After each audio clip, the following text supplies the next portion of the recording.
In the quiet town of Abbeville, Alabama, where the nights were dark and the streets lay still, there lived a woman named Molly Crenshaw. She was known throughout the town as Huggin Molly, a name that sent a shiver down the spine of anyone who heard it. Molly was a figure of mystery and dread, and her story is one of terror and unease. Molly was a recluse, seldom seen during the day. Her long, flowing black dress with a hood that concealed her face was her constant attire. It was rumored that she never saw the light of day, for her existence was a nocturnal one, prowling the streets after sunset.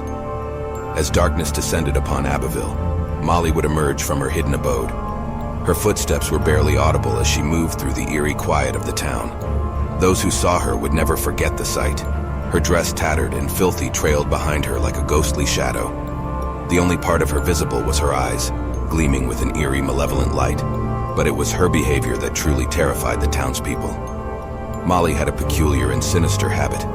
When she spotted someone, especially children, she would approach them with her arms outstretched, as though seeking an embrace. The victims of her advance would freeze in terror, knowing what would come next.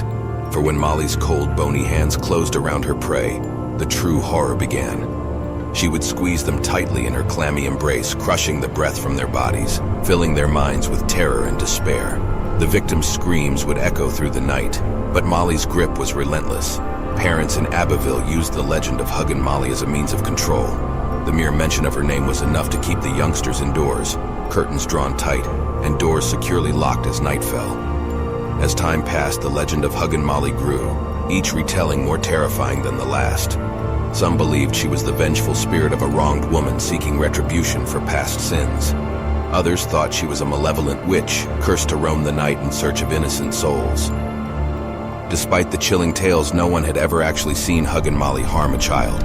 Some speculated that the legend had been exaggerated over the years, but the fear of her persisted. The town remained under her dark and oppressive shadow.